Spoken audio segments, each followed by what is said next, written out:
Good evening বন্ধুরা, কেমন আছো সবাই? আশা করি সবাই খুব ভালো আছো, সুস্থ আছো। আজকে আমি তোমাদের ডিমের অমলেটের কারি করে দেখাবো, যেটা খুব কম সময় হয়ে যায়, কম উপকরণ লাগে। তোমরা সবাই এই পদটা বাড়িতে করে থাকো আমি জানি, তবে আমি কিভাবে করি আজকের ভিডিওতে সেটাই থাকছে। খুব কম উপকরণে এই পদটা হয়ে যায় বলে অফিস যাবার সময় যে সকালবেলাটা যেটাতে খুব তাড়াহুড়ো থাকে আমাদের, সে সময় এই পদটা কিন্তু খুব চটজলদি হয়ে যাবে। আর আরও কি করে তাড়াতাড়ি এই পদটা করা যায় এই ভিডিওতে সেটাও কিছু টিপস অ্যান্ড ট্রিক্স থাকছে, তো সঙ্গে থেকো সবাই। বন্ধুরা, আমি এখানে দুটো বলে দুটো দুটো করে 4টে ডিম মোট নিয়ে নিয়েছি। এবার আমি এর মধ্যে একটু নুন মিশিয়ে নিচ্ছি, আর মিশিয়ে নিচ্ছি একটু গোলমরিচের গুঁড়ো। এবার ডিম দুটো আমি ভালো করে গুলে নেব। তারপরে এই দুটো ডিমের দুটো অমলেট করব। কড়াতে তেল দেওয়া হয়ে গেছে এবং তেল গরমও হয়ে গেছে। এবার আমি দুটো ডিম যে ফেটিয়েছিলাম সেটা দিয়ে এবার অমলেটটা করছি। ইচ্ছে করলে পেঁয়াজ কুচি, কাঁচা লঙ্কা কুচিও দেওয়া যায়, তবে আমি ঝোলেই দেব, অমলেটের মধ্যে দিলাম না।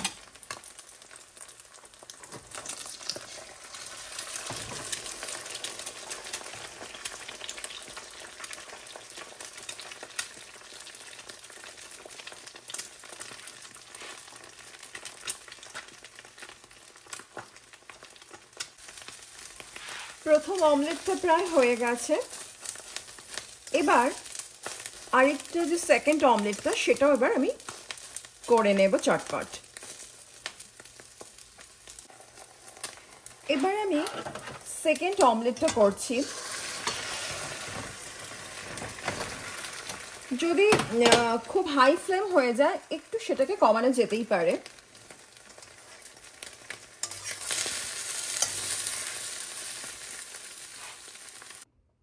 দেখো বন্ধুরা, দুটো অমলেট তৈরি করে ফেলেছি। খুব বেশি কড়া করে কিন্তু আমি ভাজিনি, তার একটাই কারণ, খুব বেশি যদি কড়া করে ভাজি ডিমের পুষ্টিগুণটা কিন্তু নষ্ট হয়ে যায়। তো সে কারণে মোটামুটি করে ভেজেছি, বাট খুব কড়া নয়। এবার কড়াইতে তেল গরম হয়ে গেছে, ফোড়নে দিচ্ছি গোটা এলাচ, লবঙ্গ এবং দারচিনি, আর দিয়ে দিচ্ছি সাদা জিরে আর একটা গোটা কাঁচা লঙ্কা। এবার দিয়ে দেব কুচনো টমেটো এবং আদা রসুন কুচি। ব্যাস, এবার এটাকে একটু নাড়িয়ে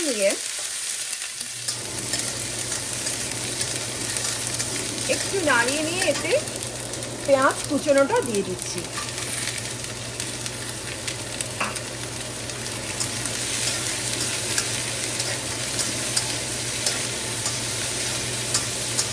তেল খুব বেশি দিইনি, যতটা প্রয়োজন ততটাই তেল দিয়েছি, কারণ ঘরোয়া রান্না যেহেতু, তো খুব বেশি তেল আমরা চেষ্টা করি সবসময় ঘরোয়া রান্নাতে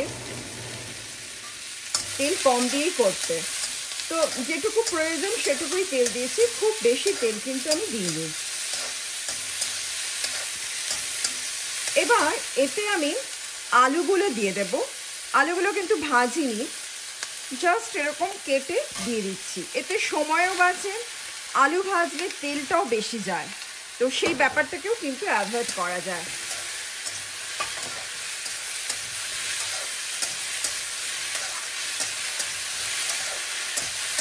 এবার এর মধ্যে দিয়ে দেব শুকনো মশলাগুলো।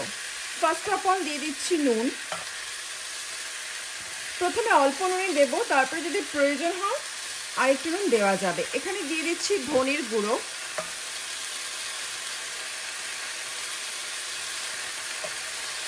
দিয়ে দিচ্ছি জিরের গুঁড়ো,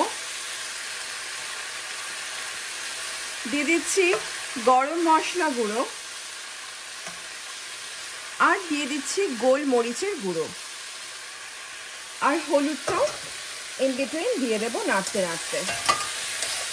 যদি দেখি যে মশলাগুলো পুড়ে পুড়ে যাচ্ছে মনে হয়, তখন কিন্তু একটু লো ফ্লেম করে একটু গরম জল তাতে দিয়ে দিতে হবে। এবারে দিয়ে দিলাম হলুদ গুঁড়ো।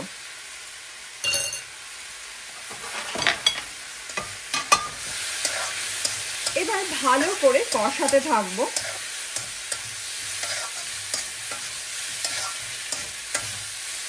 আমি কিন্তু লঙ্কার গুঁড়ো ইউজ করিনি, কারণ লঙ্কার গুঁড়ো ঘরোয়া রান্নায় আমি খুব একটা ইউজ করি না, কারণ এতে ক্যান্সার হয় এবং পেট জ্বালা করে প্রচণ্ড। তো সে কারণে আমি আমার বাড়ির রান্নাতে কিন্তু লঙ্কার গুঁড়ো অ্যাভয়েডই করি। এখানে আমি দিয়ে দিলাম কাঁচা লঙ্কা কুচি।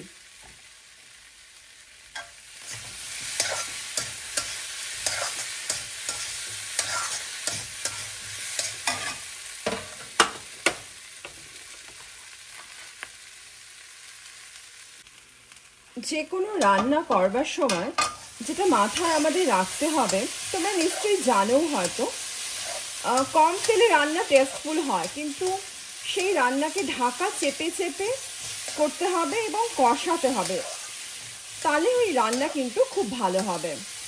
আর জল যতটা পারা যায় যেন কম দেওয়া হয়, কারণ জল কিন্তু বেশি দিলে রান্নার টেস্ট নষ্ট হয়ে যায়। সেজন্য কষাতে হবে বেশি করে, ঢাকা চাপা দিয়ে দিয়ে।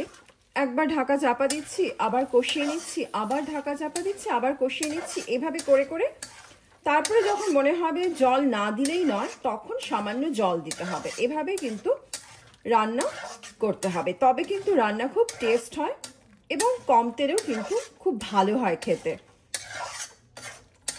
তো আমি এখন এটাতে জল দিয়ে দিয়েছি। এবার একটু ভালো করে নাড়িয়ে একে আমি আবার একটু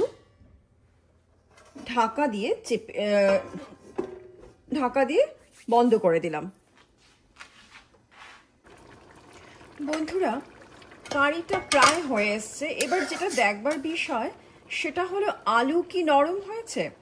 তো আমি খুন্তি দিয়ে কেটে দেখলাম, হ্যাঁ আলু কিন্তু খুন্তি দিয়ে কাটা যাচ্ছে, তার মানে আলু সফট হয়ে গেছে, তার মানে আমার কারি কিন্তু কমপ্লিট। এবার আমি এর মধ্যে যে অমলেটটা করে রেখেছিলাম সেটা এবার এর মধ্যে দিয়ে দেব।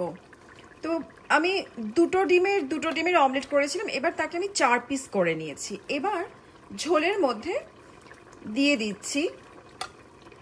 4 পিস করার কারণটা হলো একটাই, তাতে কিন্তু ঝোলের যে নুন সব মশলার যে টেস্ট সেটা কিন্তু আমি যদি এইভাবে কেটে দিই তাহলে ভালো মতো অ্যাবজর্ব হয়ে যাবে।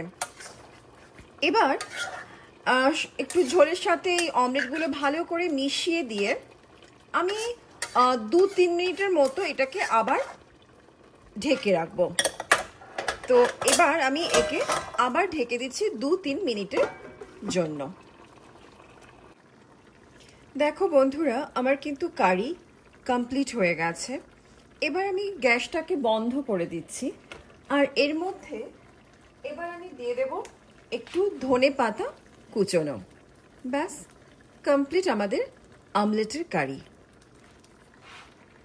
বন্ধুরা, কেমন লাগলো এই রান্নার ভিডিওটা প্লিজ কমেন্টে জানিও। ভালো লাগলে একটা লাইক করে দিও, কমেন্ট করে দিও, আর বন্ধুদের সঙ্গেও শেয়ার করে নিও।